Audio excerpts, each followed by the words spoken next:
कि वो पैट्रियट्स हैं, वो कहते हैं कि यार यहाँ पर अगर फायदा हो रहा है हमारी कंट्री को तो हम करवा ही दें। तो डिफेंस के हवाले से कोई भी डिसीजन मेकिंग जो है ना पाकिस्तान की बड़ी फास्ट होती है। पाकिस्तान से लोग जो है वो अपने मेडिकल के ट्रीटमेंट्स के लिए इंडिया जाया करते थे। अगर उनको दिवाली का जितना भी सामान था उन लोगों ने वो इन हाउस बिल्ड किया, मार्केट्स में प्राइम मिनिस्टर मोदी ने बहुत लंबी एक स्पीच दी, 70 मिनट एग्जैक्टली 70 मिनट्स प्लस की उसने। चांद पर पहुंचना, इंडिया चौथा ऐसा कंट्री बन चुका था जो कि सॉफ्ट लैंडिंग जिसने कि इंडिया के लोग जो है वो बहुत ज्यादा लॉयल हैं और इंडिया बहुत कंसिस्टेंट रहता है। वो इंडिया की जो दौड़ है ना वो लंबी दौड़ है।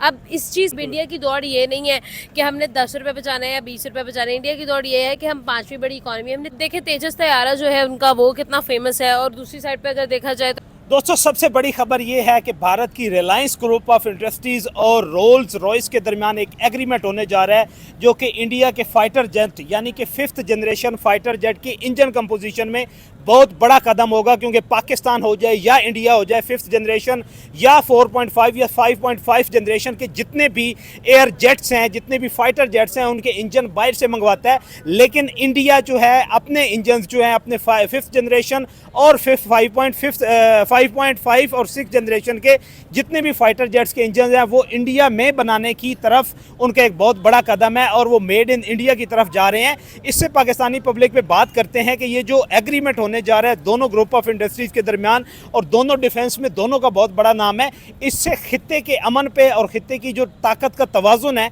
उस पर क्या फ़र्क पड़ेगा। पाकिस्तानी पब्लिक से बात करते हैं क्या रिएक्शन है उनका इंडिया और पाकिस्तान की इस ताकत के तवाजुन के बिगड़ने पे। अस्सलाम वालेकुम मैम, क्या हाल है आपके? मैं बिल्कुल ठीक, खैरियत से हैं? अल्हम्दुलिल्लाह। क्या कहना चाहती हैं? दोनों कंट्रीज ऑलरेडी ताकत की दौर में हर एक की कोशिश होती है कि एक दूसरे से आगे निकला जाए और दोनों अभी तक चाहे 4.5 हो या 5th जनरेशन जितने भी फाइटर जेट्स हैं उनके इंजन बाहर से इंपोर्ट कर रहे होते हैं। और इंडिया जाहिर बात है फ्रांस जो है उसने राफेल भी दिए हुए थे, 114 पहले भी डील हो चुकी है और अभी मिल के काम करने लगे हैं। तो ये कैसा क्या शगुन नजर आ रहा है आपको?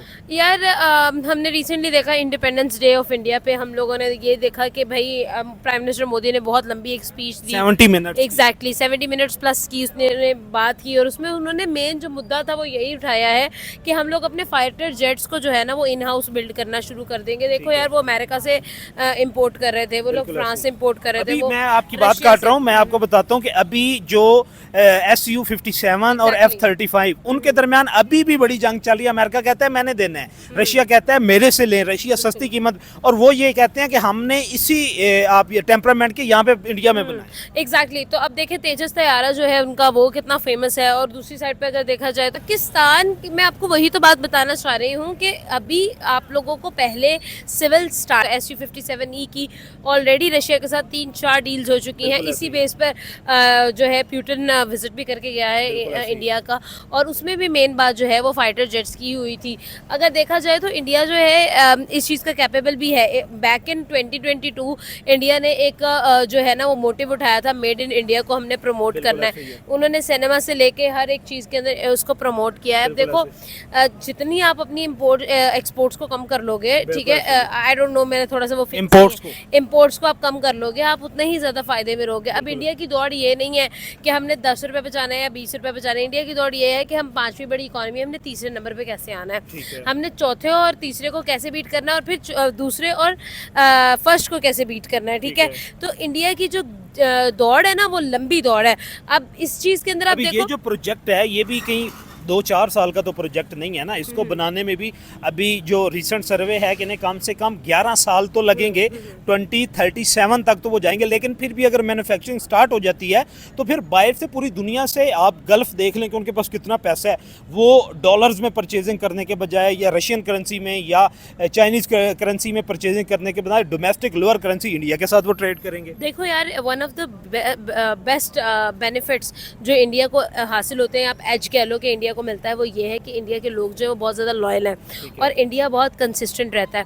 वो लोग जो हैं, आप देखो चंद्रयान की अगर हम लोग बात करें, उन्होंने 4 अटेम्प्ट्स की, ठीक है, और फाइनली वो सक्सेसफुल हो भी गए। एट द सेम टाइम अगर हम लोग बात करते हैं, मैं आपकी बात में ऐड करता चलूँ कि इसरो और नासा के दरमियान दोबारा एक अगर उन्होंने इन्वाइट किया कि आप हमारे साथ आएँ और वहाँ पे ज़िंदगी की इब्तदा जो है वो चांद पे। एग्जैक्टली तो अब देखो इतनी सारी चीज़ें हैं जो इंडिया राइट नाउ कर रहा है और उन्होंने कंसिस्टेंट होकर बहुत सारी चीज़ों चीज़ों पर जो है ना वो अपनी ग्रिप हासिल की है। अब इसी चीज़ में अगर देखा जाए, वी ऑल नो कि चंद्रयान चांद पर पहुंचना, इंडिया चौथा ऐसा कंट्री बन चुका था जो कि सॉफ्ट लैंडिंग जिसने करवाई। ठीक है, फिर अगर हम टेक की बात करते हैं, टेक के अंदर इंडिया का एक बहुत अच्छा और एक लीथल नेम है जिसको लोग ट्रस्ट करना शुरू हो गए हैं। अगर आप इसी चीज़ को देखो तो अगर मेडिकल की आप बात कर लें यार, मेडिकल एक अरसे तक पाकिस्तान से लोग जो है वो अपने मेडिकल के ट्रीटमेंट्स के लिए इंडिया जाया करते थे। अगर उनको लिवर का कोई इशू है या उनका हार्ट का कोई इशू है, जो मेजर ट्रांसप्लांट्स होते थे वो इंडिया में होते थे, लेकिन पाकिस्तान में ये सर्विसेज प्रोवाइडेड नहीं थी। अब ये चीज़ देखें, मेडिकल हो गया, टेक हो गया, स्पेस हो गया, एंड देन अब वो लोग डिफेंस की तरफ मूव कर रहे हैं और डिफेंस उनका एक बहुत बड़ा जो है बजट वो लोग लगाना चाह रहे हैं। और वो ये कहना चाह रहे हैं कि भाई जो हम लोग बाहर से खरीदते हैं हम वो कॉस्ट फॉरेन करेंसी में जो पेमेंट कर रहे हैं, एग्जैक्टली हमारे वहाँ पर जो है वो करेंसी डबल बेनिफिट्स है ना। अगर कोई इन्वेस्टमेंट लेके जिस इंडस्ट्री ने भी आना है, जिसने भी इन्वेस्टमेंट वहाँ पे करनी है, एक तो फॉरेन डायरेक्ट इन्वेस्टमेंट आएगी, दूसरा अपनी जो इम्पोर्ट कॉस्ट है वो बचेगी, और सबसे मेन पॉइंट क्या है कि मेड इन इंडिया का टैग जो है वो लग जाएगा। बिल्कुल ऐसा ही है, मेड इन इंडिया का टैग लगना बहुत ज़्यादा ज़रूरी होता है। आप देखें कि अभी ये बहुत बड़ी बड़ी एग्जांपल नहीं दे रही, मैं छोटी छोटी एग्जांपल दूंगी। रिसेंटली दिवाली के फंक्शन पर चाइना से जो माल आता था, कलर्स हो गए, वो पिचकारियाँ हो गई, जो कुछ भी था उन्होंने वो बैन कर दिया। उन्होंने वहाँ में क्या बात की, उन्होंने ये कहा कि आप लोगों ने मेड इन इंडिया को प्रेफर करना है, आपने अपनी इवेंट्स के अंदर उनको खरीदना है ज़्यादा। हमारे यहाँ पर भाई हम किसी चीज़ को कह देना कि ये लोकल मैन्युफैक्चर है तो वो लोग हम खरीदते ही नहीं है। हमारी कॉन्सेप्ट जो है वो लोकल का वो डिफरेंट है। हमारा देखे ना, वो तो क्वालिटी का डिफरेंस ही बहुत ज्यादा है ना। यहाँ पे तो आप ये कह लें कि इम्प्योरिटी इतनी ज्यादा। अब वो जो दिवाली का जितना भी सामान था उन लोगों ने वो इन हाउस बिल्ड किया, मार्केट्स में पहुंचाया और उससे उन्होंने बिजनेस जनरेट किया। और छोटा मोटा बिजनेस नहीं जनरेट किया, उन्होंने एक मैसिव बिजनेस जनरेट किया। भाई पूरे इंडिया में जोशो खरोश से दिवाली मनाई जाती है।